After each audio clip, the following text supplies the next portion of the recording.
Faire face a inspiré certaines des croyances religieuses les plus profondes de l'Égypte ancienne. Il est à l'origine de la construction de ces monuments extraordinaires. Et au centre de tout cela, on rencontre la promesse d'une renaissance et de la vie éternelle après la mort. C'est un concept aussi vieux que l'Égypte elle-même. Il y a 12 000 ans, bien avant les pyramides et les pharaons, les premiers habitants vivaient dans des villages situés sur les bords du Nil et brûlaient leurs morts dans le désert. Mais ces tombes primitives ne renfermaient pas uniquement le corps du défunt. Les fouilles y ont révélé la présence de nourriture, de produits de beauté et d'outils. Les défunts étaient peut-être censés utiliser eux-mêmes ces objets, à moins qu'ils n'aient été obligés d'en faire don à des puissances suprêmes après leur mort. Nous n'avons pas réellement la réponse, mais leur présence indique que ces gens croyaient à une vie dans l'au-delà.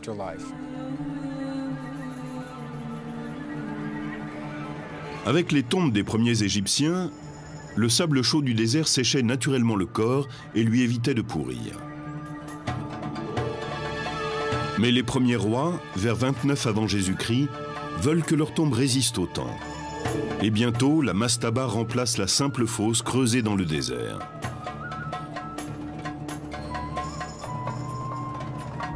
En brique ou en pierre, la mastaba est un tombeau rectangulaire à toit plat. Des espaces rituels et des pièces de stockage sont ménagés au-dessus du sol, tandis que le corps est placé en sécurité dans une chambre souterraine. Les tombes deviennent plus complexes, mais le soleil et le sable ne dessèchent plus le corps, puisqu'ils ne sont plus en contact direct avec lui. Il n'est plus préservé. Il va donc procéder à deux opérations, la momification et la préservation du corps.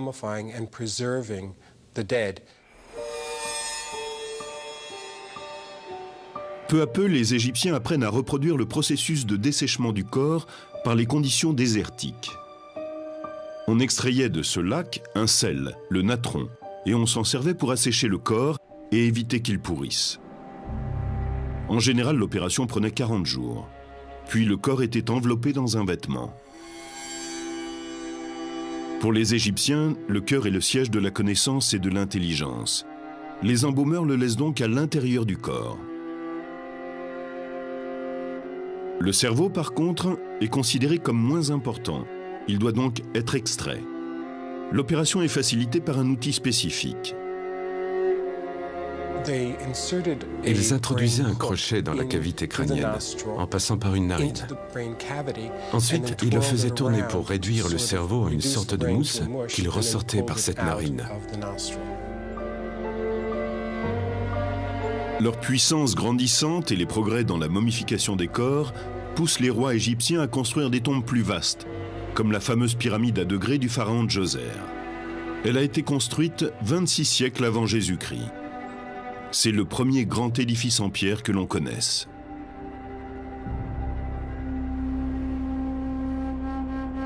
Il est bientôt suivi par la première grande pyramide bâtie par le pharaon Snéfrou. Et son fils Khéops construit la plus grande de toutes, la grande pyramide de Gizeh.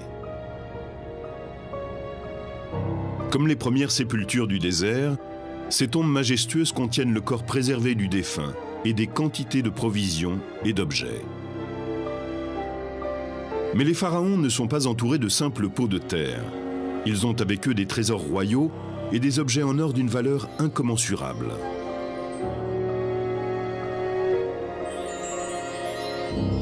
Les pyramides, grandes ou petites, servent le même but. Ce sont des outils de renaissance. Elles sont construites pour permettre aux défunts rois de devenir un esprit promis à la vie éternelle. Cette idée de vivre après la mort, c'était la possibilité de sortir de la tombe à l'aurore et de vivre dans le monde durant la journée, puis à la nuit de retourner dans sa tombe. Le paradis était l'Égypte même, le meilleur de tous les mondes possibles, mais sans les inconforts physiques liés au corps. Vous n'avez jamais faim, vous ne vieillissez jamais, vous n'êtes jamais malade, vous ne mourrez pas.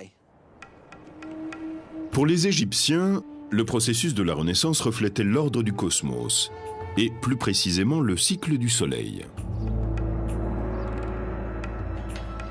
Chaque nuit, le Soleil descendait dans le monde souterrain, ou Duot. Là, le dieu Osiris dispensait son pouvoir régénérateur, et le Soleil pouvait renaître au matin. Dans la tombe, la chambre funéraire où est placé le sarcophage et la momie est le duot. C'est un duot individuel, celui de la personne enterrée là. La momie de la personne est l'Osiris de cette personne. L'esprit doit entrer la nuit dans la momie pour en recevoir le pouvoir de revenir à la vie au matin. Une fois que c'est fait, il peut quitter la tombe pour rejoindre le monde des vivants.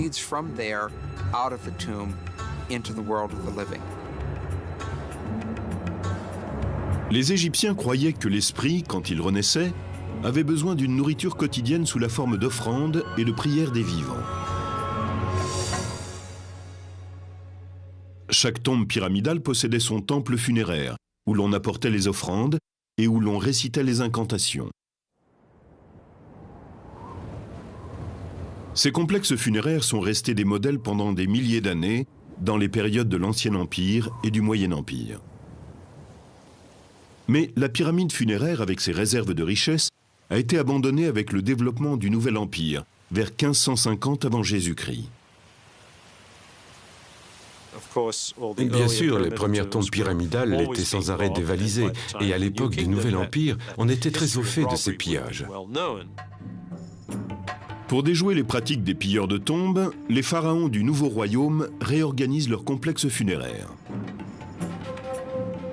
À présent, le temple où se déroulent les rituels doit être séparé du tombeau même.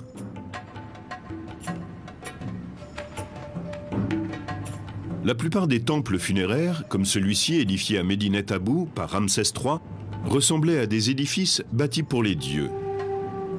Ils suivaient les plans conçus par les architectes du Nouvel Empire, avec une entrée à pylônes, une cour ouverte au public, une salle hypostyle fermée et un sanctuaire intérieur pour les rituels funéraires quotidiens.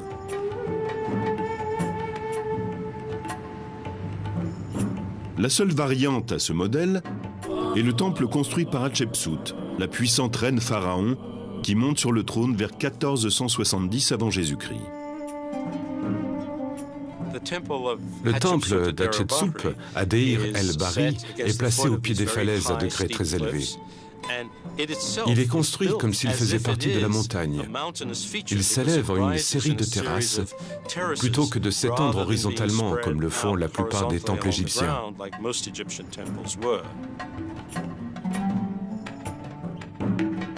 Ces temples funéraires royaux s'étendent sur la rive ouest du Nil, à la lisière de la zone inondable. Pour mettre un terme au pillage des tombes, les sites funéraires sont cachés dans un canyon accidenté du désert, la vallée des rois.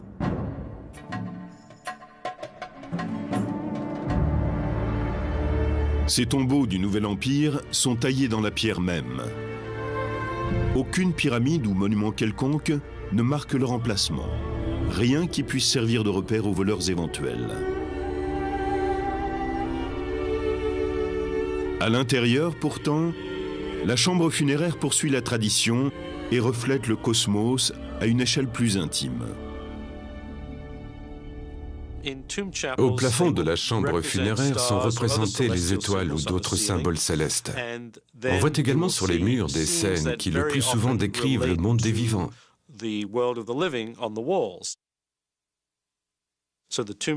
Le tombeau devient une sorte de microcosme où vit le mort.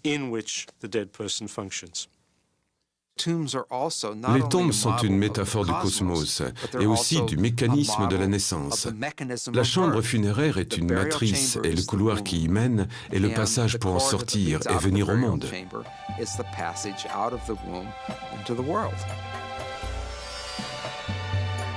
Mais pour que le défunt atteigne la vie éternelle, il ne suffit pas de lui élever un tombeau et que son corps soit momifié.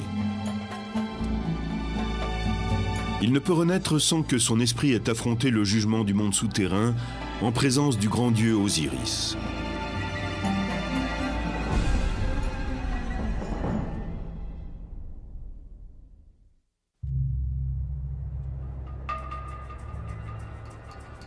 Pendant près de 20 siècles, les pharaons n'ont reculé devant aucune dépense pour construire leurs monuments funéraires.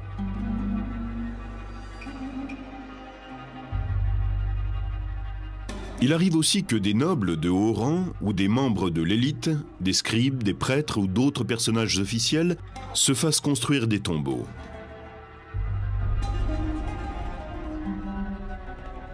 Certaines traditions funéraires très répandues pourraient remonter à un pharaon de l'ancien royaume, Unas, mort vers 2300 avant Jésus-Christ. Dans les ruines de sa pyramide, on peut admirer les murs couverts de hiéroglyphes de la chambre funéraire. Les textes incluent des formules magiques qui doivent protéger et guider l'esprit dans l'au-delà. Un verset décrit les fonctions divines qui seront assumées par le pharaon Unas quand il renaîtra en tant qu'esprit devenu Dieu. Il comptera les cœurs, il réclamera les cœurs. Celui qui désire vivre, vivra. Celui qui désire mourir, mourra.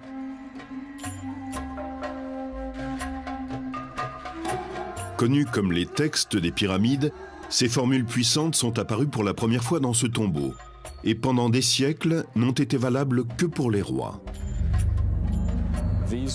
Vers le Moyen Empire, ces textes deviennent les textes des sarcophages, car ils ne sont plus gravés sur les murs des pyramides. Ils sont inscrits sur les côtés des cercueils en bois, destinés à la noblesse. Au cours du Nouvel Empire, les textes deviennent le livre des morts. Ils sont inscrits sur des papyrus et placés avec le corps dans le tombeau. C'est une démocratisation. Les formules magiques autrefois réservées aux nobles de la plus haute extraction se répandent parmi le peuple, qui peut maintenant y avoir accès.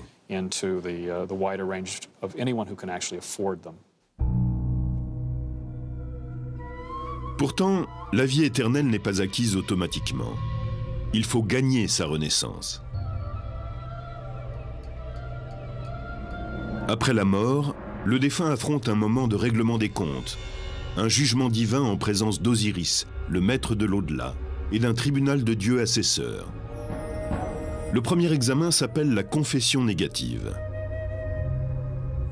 Il y avait un certain nombre de choses que la personne ne devait pas faire au cours de sa vie. Les défunts affirmaient donc devant les dieux, lors de leur jugement, « Je n'ai pas triché, je n'ai pas menti, je n'ai pas désobéi aux dieux ni au roi. » Je n'ai pas volé, je n'ai tué personne, je n'ai manqué de respect à personne. Et s'il réussissait à convaincre ses juges qu'il avait agi d'une façon socialement responsable, il était déclaré juste de voix, Maharu, ce qui signifiait qu'il n'avait pas menti. Une fois que vous avez passé cette étape, il y a la pesée du cœur. Le cœur, pour les anciens Égyptiens, est le siège de toutes les pensées et émotions. Il incarne la personne. Sous le regard du défunt, le cœur est mis en balance contre une plume, symbole du Maat. Pour les Égyptiens, le Maat est comment les choses doivent être. Si vous avez mené une vie honnête, les deux plateaux de la balance s'équilibrent. Et dans ce cas, vous passez l'étape du jugement et poursuivez jusqu'à la vie éternelle. Mais si le cœur n'est pas en équilibre avec la plume, c'est la preuve que le défunt n'a pas mené une vie honnête. Et le cœur est jeté à une créature redoutable, Amenet, le dévoreur.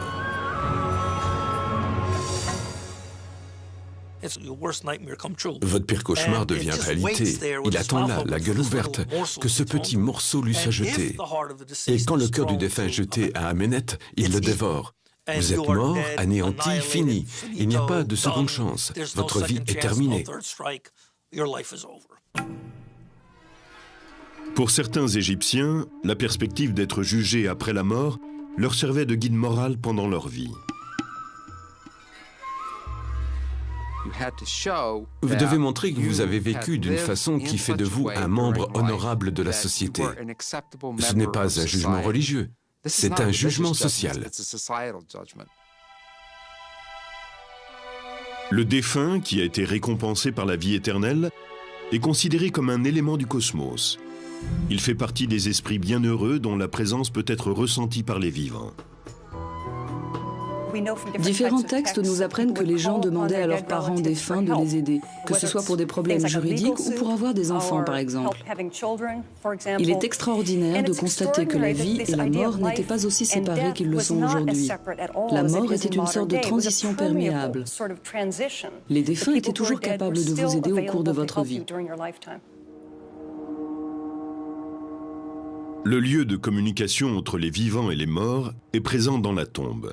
C'est un grand bas-relief en pierre qu'on appelle la fausse porte. La fausse porte est un élément architectural que nous retrouvons dans toutes les tombes. C'est l'endroit où les gens viennent témoigner leur respect et leur dévotion à leurs ancêtres.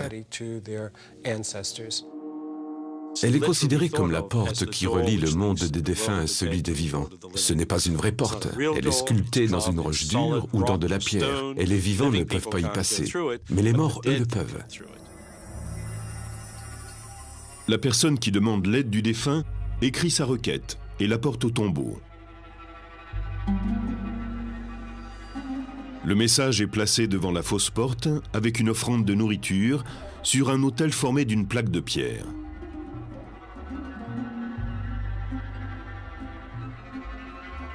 Le message est inscrit sur le côté de la poterie.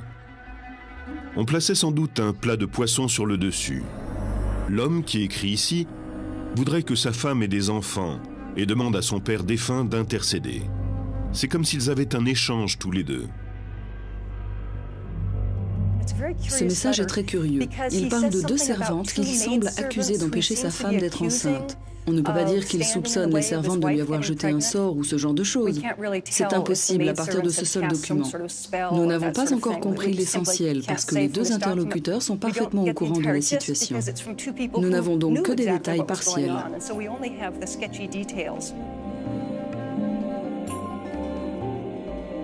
Pour les Égyptiens de l'Antiquité, il semble parfaitement normal de communiquer avec un ancêtre défunt. Pourtant, un texte ancien fait allusion à une époque où les Égyptiens perdent la foi dans leurs traditions ancestrales et commencent à considérer l'au-delà avec une certaine suspicion.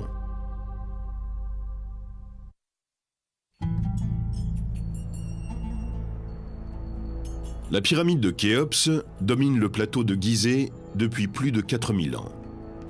À moins d'un gigantesque cataclysme, elle est là pour l'éternité. Tout comme le désirait le pharaon.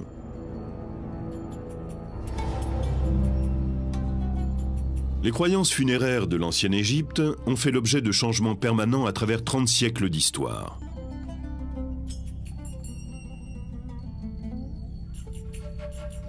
Certains rituels anciens ont connu une brève popularité avant d'être complètement abandonnés.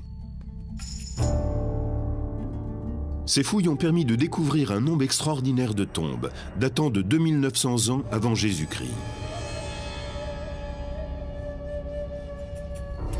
En tout, il y avait ici 500 squelettes. Ceux de membres de la cour qui auraient été tués afin qu'ils rejoignent leur maître dans la mort. Cette coutume a brusquement cessé peu après son apparition.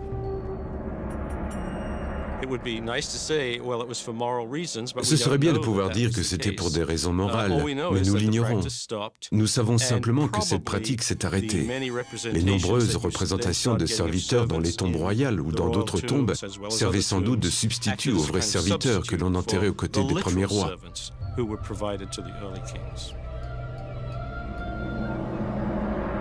Une autre pratique funéraire a changé au cours des siècles. Ce sont les représentations du défunt sur les tombeaux des momies. Avec le temps, elles se généralisent et finissent par ne plus avoir aucune ressemblance avec la personne défunte. La raison pour laquelle il ne s'agissait pas de montrer la personne à un certain moment de sa vie, ce que doit être un portrait, c'est que cela va à l'encontre de l'idée de l'au-delà. Pour les Égyptiens, le temps était éternel. Au cours de l'époque gréco-romaine, les expressions changent. Les momies portent des masques sculptés, au visage comme hantés. Les images funéraires peut-être les plus saisissantes apparaissent au cours des époques romaines et chrétiennes. Elles sont connues comme les portraits du Fayoum, le nom de la région dans laquelle on a retrouvé de nombreux exemples. Au cours de la période du Fayoum, les portraits étaient peints du vivant de la personne. Ils étaient parfois accrochés dans sa maison et à son décès, ils étaient placés devant le tombeau de la momie.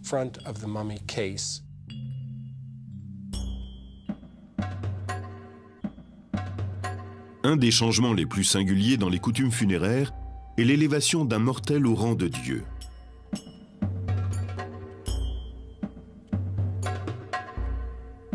Imhotep, conseiller du pharaon Djoser, gagne une réputation de grande sagesse en bâtissant sa pyramide à degrés vers 2600 ans avant Jésus-Christ.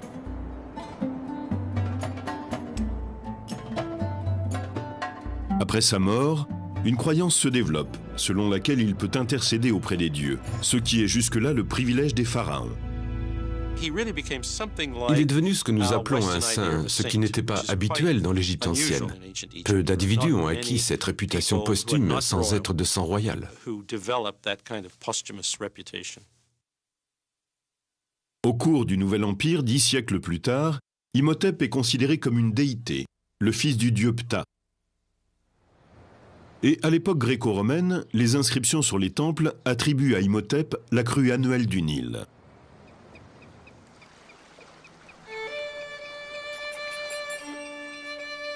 Le renom d'Imhotep se répand dans toute l'Égypte et il survit bien après la disparition des pharaons.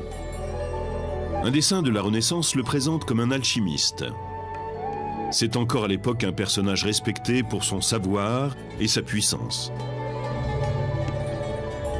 Face à une telle glorification, il semble que la controverse ait eu peu de place dans la religion pharaonique. Et puis est arrivé le moment où des questions sont nées, où l'existence de l'au-delà a commencé à être mise en doute. On en trouve la meilleure preuve dans la tradition des fêtes qui se tiennent dans la chambre funéraire qui abrite le tombeau du défunt.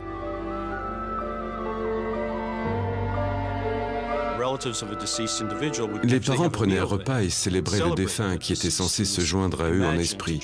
En ces occasions, il y avait souvent un harpiste qui interprétait des chants appropriés à la circonstance.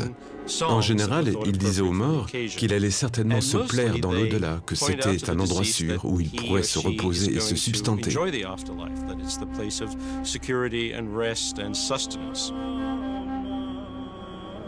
Pourtant, le texte d'un chant célèbre, inscrit sur la tombe du pharaon Ignotef, nous enseigne autre chose. Il pose des questions explicites sur la Renaissance et proclame que jamais celui qui part ne revient. Le harpiste célèbre le grand Imhotep, mais note que malgré sa notoriété, sa tombe a disparu, car elle n'était plus honorée et ne recevait plus d'offrandes. C'est assez inhabituel parce que cela pose la question de savoir s'il y a vraiment une vie après la mort.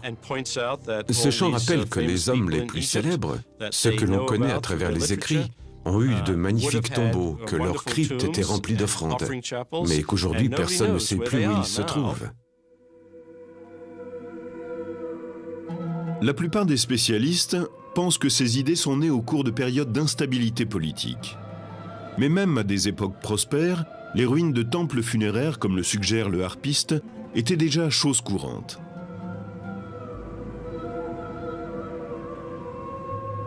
Ramsès II est l'un des plus grands pharaons de l'Égypte et un de ses bâtisseurs les plus obsessionnels.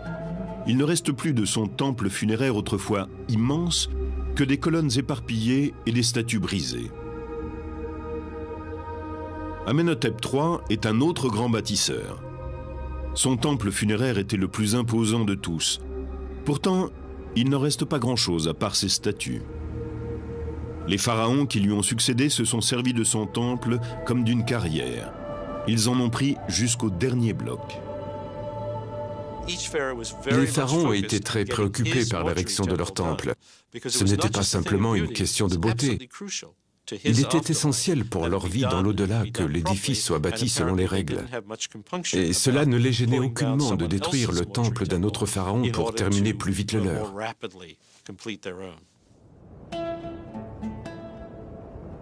Avec ses formes multiples et ses nombreuses innovations, La religion des pharaons est à l'origine d'une civilisation extraordinaire. Des milliers d'années s'écoulent entre les tombes primitives du désert et les pratiques raffinées des pharaons du Nouvel Empire.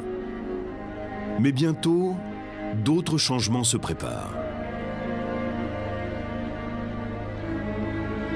L'arrivée en Égypte d'une nouvelle foi, le christianisme, va apporter une réponse différente à la question de la vie dans l'au-delà.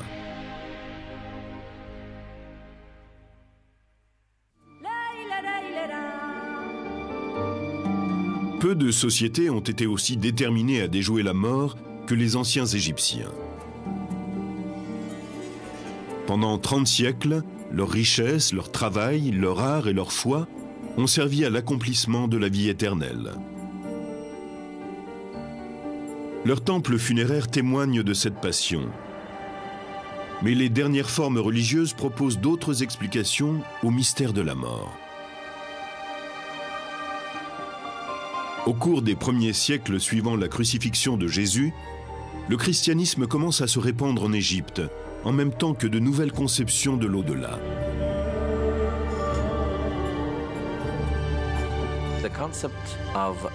La résurrection et l'immortalité auxquelles croyaient les pharaons nécessitaient la préservation du corps.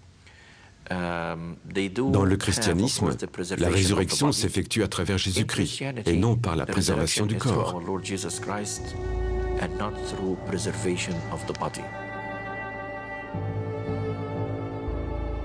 Ce sont ces croyances qui distinguent le christianisme d'Égypte, l'Église copte, de l'ancienne religion des pharaons. Et au cours des siècles, les anciennes coutumes se sont mêlées aux nouvelles. Athanase, un évêque du IVe siècle, personnage important de la première église chrétienne d'Égypte, a laissé des témoignages sur ces pratiques hybrides. Dans la vie d'Antoine, Anastase décrit les coutumes des chrétiens d'Égypte. Les gens sont momifiés et leurs corps sont ensuite placés dans un endroit accessible à la famille. Ce que nous ignorons, c'est à quel point leur rituel était élaboré, ce que les prières disaient et ce que ces fidèles croyaient. Le personnage de ce tombeau tient une crosse. C'est un symbole qui appartient à la fois à la tradition chrétienne et à la tradition pharaonique, et qui apparaît dans la pratique funéraire copte. Certaines pierres tombales présentent une crosse stylisée, la crux ansata, qui descend tout droit de l'anké égyptienne, symbole de vie.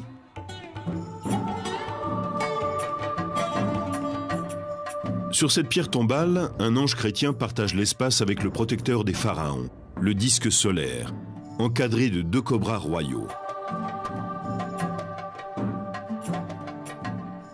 Ici, on aperçoit un escalier, symbole copte de la résurrection. Mais dans l'Antiquité égyptienne, cette même image évoquait la Renaissance. Autre écho à la religion des pharaons, les Coptes croient que les vivants peuvent demander l'aide d'un défunt vertueux pour leurs problèmes quotidiens. Nous croyons en l'intercession des saints. Les saints qui sont montés au ciel et les fidèles qui vivent encore sur la terre sont reliés. Nous croyons que nous pouvons leur demander de prier pour nous, car ils sont maintenant plus proches de Dieu. Mais il n'est pas certain que ces plantes, ces prières, tout ce que nous demandons soit accompli. Les saints présentent notre requête, et si elle est conforme à sa volonté, alors Dieu l'accomplit. Sinon, les saints n'ont fait que remplir leur rôle. Comme les Égyptiens de l'Antiquité, les chrétiens coptes écrivent leurs demandes d'intervention divine.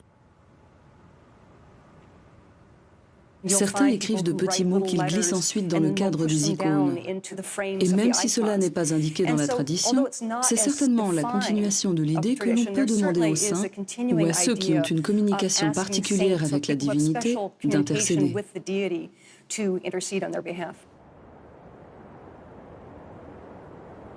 Cette quête d'intercession se répand très loin, jusqu'en des endroits saints comme le monastère Saint-Antoine, situé dans un endroit reculé du désert égyptien.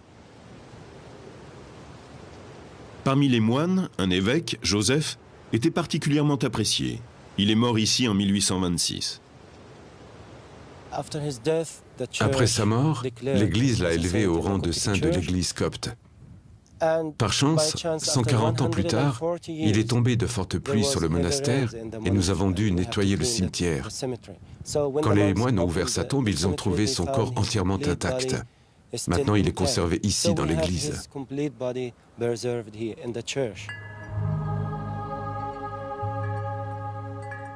Les visiteurs de ce sanctuaire laissent souvent des petits mots personnels pour demander à Saint Joseph d'intercéder en leur faveur. Certains écrivent leurs secrets, leurs problèmes. Le prêtre est le seul qui puisse les lire. Quand nous avons achevé les prières, nous rassemblons les papiers, tous les petits mots, et nous les brûlons pour que le secret soit préservé. Dans les profondeurs, sous le sanctuaire, se trouve une cave isolée. Au IVe siècle, elle était occupée par le fondateur du monastère, saint Antoine. Beaucoup parmi ceux qui viennent en pèlerinage jusqu'à cette cave laissent derrière eux un mot pour saint Antoine. Ce sont des lettres écrites par un vivant et destinées à un mort, comme à l'époque des pharaons. Mais les chrétiens coptes ne sont pas les seuls à avoir adopté cette très ancienne pratique. On retrouve des liens entre le judaïsme et la religion égyptienne dans les récits de la Bible, comme celui de Moïse, de l'Exode ou des 10 commandements. Pourtant, l'intercession des morts n'est pas une coutume observée par les Juifs, en tout cas pas officiellement.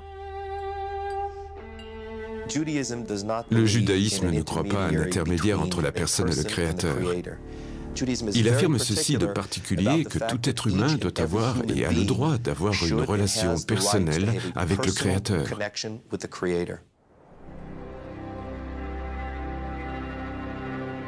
Pourtant, en Égypte, le tombeau ne représente qu'une étape intermédiaire. Dès sa mort ici en 1885, Abou Katzera a été considéré par la population comme un saint juif. Après sa mort, il est devenu un intercesseur, qu'on dit capable de guérir les gens de maladies. Il est particulièrement respecté et vénéré pour son talent à secourir les femmes atteintes de stérilité. Une fois par an, les Juifs du Moyen-Orient et d'Europe se rassemblent sur la tombe d'Abou Katzera. Ils célèbrent sa mémoire et lui demandent de les aider depuis sa tombe.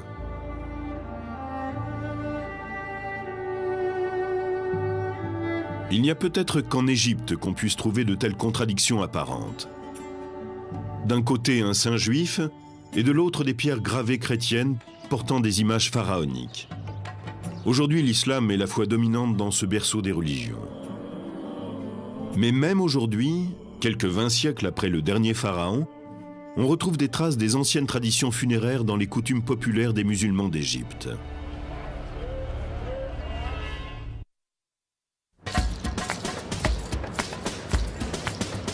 Le Caire appartient au monde des vivants. Cette ville animée compte 16 millions d'habitants, soit un quart de la population égyptienne.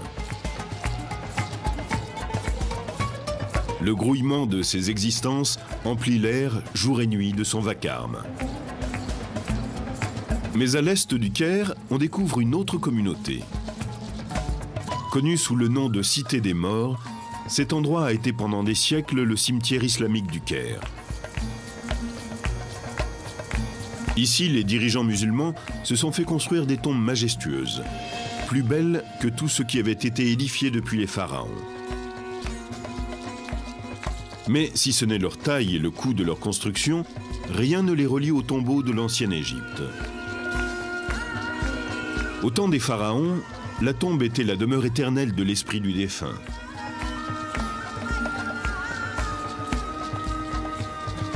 Dans l'islam, la tombe est un abri temporaire entre la mort et le jugement dernier. Les musulmans espèrent être admis dans un paradis merveilleux de jardins, de palais et d'éternel bien-être. La personne sera jugée sur la base de ses actions et de ses paroles. C'est à ce moment-là qu'on décidera de sa destination finale. Soit elle ira au paradis, soit dans les flammes de l'enfer.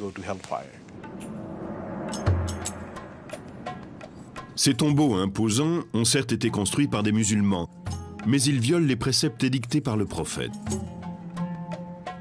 Pour mettre sur un même pied d'égalité tous les fidèles, Mohammed précise que les tombes doivent être toutes simples et se situer au niveau du sol. Un musulman doit être enterré de façon quasi invisible.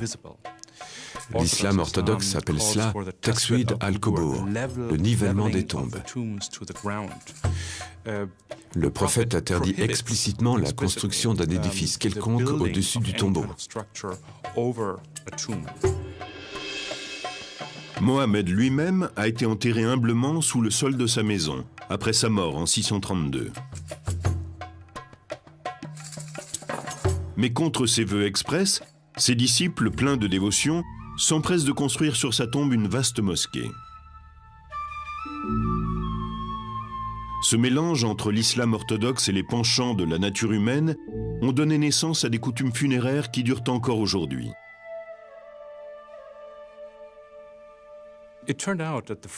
Les règles de l'islam orthodoxe sont très strictes et les fidèles ont eu du mal à les suivre. Cela a conduit très vite au développement d'un islam populaire.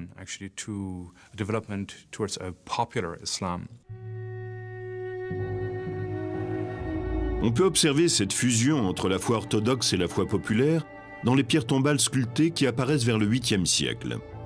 C'est une violation du précepte qui veut que la tombe reste au niveau du sol. Dans un souci de piété, on inscrit sur ces pierres des versets coraniques. Ils sont souvent considérés comme un mihrab, le sanctuaire ornementé qui, dans une mosquée, indique la direction de la Mecque. Entre les XIIe et XVe siècles, sous les sultans mamelouks, la construction de tombes islamiques atteint son apogée.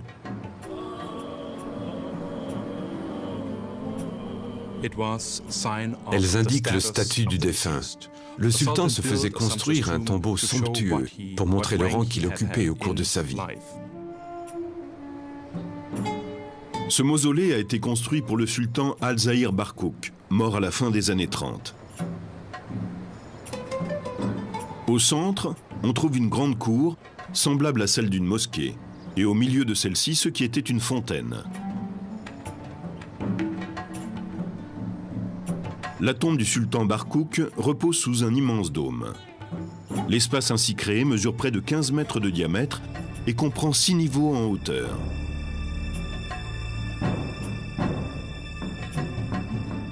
Pour sanctifier l'endroit, de nombreux sultans ont construit dans leur tombeau un sanctuaire ou mihrab.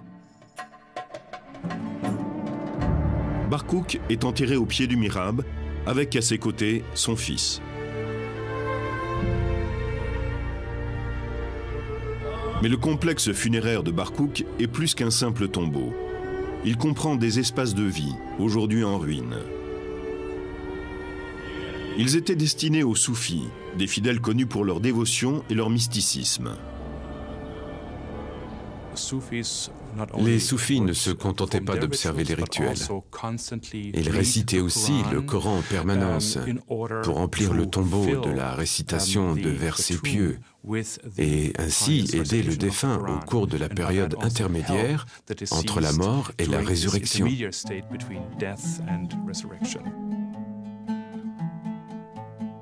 Dans l'ancienne Égypte aussi, on croyait que les prières dites par les vivants étaient bénéfiques aux défunts.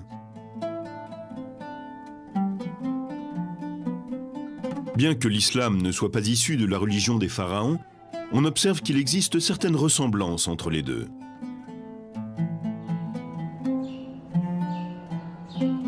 Ce tombeau, construit par le sultan Al-Ashraf Kelbey, rivalise en splendeur avec ceux des pharaons.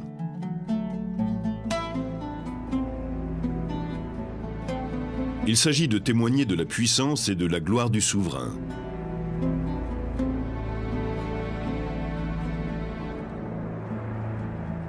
Celui-ci observait l'interdiction faite par le Coran de représenter l'homme. On a donc utilisé, comme dans une mosquée, des versets coraniques et des motifs géométriques pour orner l'édifice. Parmi ces motifs, l'étoile à 6 branches. Pour un regard contemporain, cela peut surprendre dans une construction islamique. L'étoile apparaît sur de nombreux monuments. Certaines ont 5 branches, d'autres 6. La présence de l'étoile dans le judaïsme est un phénomène assez récent. Ici, au Caire, elle est très certainement antérieure à toute référence religieuse et demeure un simple motif géométrique.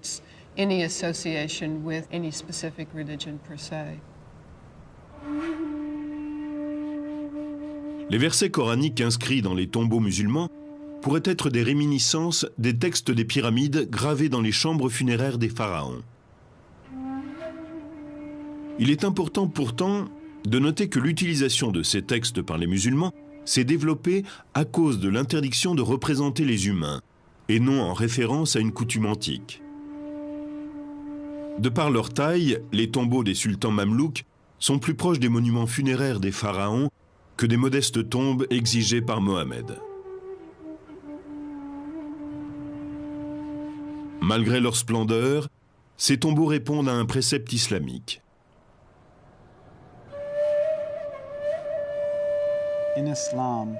Dans l'islam, on rappelle que lorsqu'un individu meurt, son lien avec ce monde est coupé, sauf en cas de 3 signes de bienfait, ainsi qu'il est dit. Un enfant que l'on a bien élevé, une connaissance utile à tous que l'on laisse derrière soi, représente des formes de bienfait. Les bienfaits sont des dons que les musulmans laissent à leur communauté, des héritages que les morts laissent aux vivants. Le bienfait de Barkouk a été de fournir des espaces de vie aux soufis.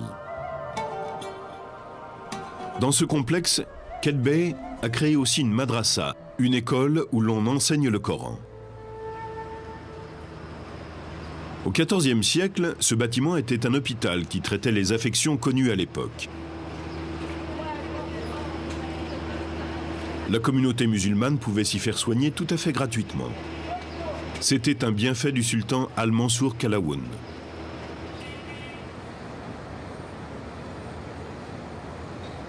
Il est une autre croyance que l'on retrouve dans la foi populaire musulmane et dans la religion égyptienne antique. C'est la vénération des saints. Et le plus révéré de tous est peut-être l'imam Al-Shaafi, enterré à l'intérieur de ce mausolée. Al-Shaafi compte parmi les théologiens les plus respectés de l'islam. Il a fondé une des 4 écoles de pensée orthodoxes. Mort en 820, il a été enterré dans une tombe au niveau du sol, selon les préceptes. Le mausolée a été construit des siècles plus tard. Dans une pratique qui rappelle les coutumes antiques et le christianisme copte, les musulmans laissent des petits mots et des lettres dans la chambre funéraire de l'imam, en espérant qu'il plaidera leur cas devant Dieu. Les questions évoquées dans ces lettres sont des problèmes de tous les jours, ceux de tout à chacun. Des problèmes matrimoniaux, des problèmes de santé. Quelqu'un veut des enfants et ne peut en avoir. Et tous ces soucis sont exposés aux saints. La tombe de l'imam Al-Shaafi, comme la mosquée construite au-dessus de la tombe de Mohammed, sont un curieux exemple de la rencontre entre la foi populaire et la foi orthodoxe. Au début du IXe siècle, Al-Shaafi était une autorité officielle au Caire. Il connaissait parfaitement l'interdiction de vénérer les saints édictée par le prophète. Et il aurait certainement été choqué de voir qu'on venait en pèlerinage sur sa tombe et qu'on y déposait des missives pour lui. Le Coran a une position très claire là-dessus. Il dit « Il n'y a pas de bienfait qui passe par un être humain si ce n'est par la volonté de Dieu ». La tombe d'Al-Shaafi nous apporte un exemple du mélange des cultures dans le domaine de la foi. Certaines vieilles traditions égyptiennes ont perduré et ont donné naissance à de nouveaux concepts religieux.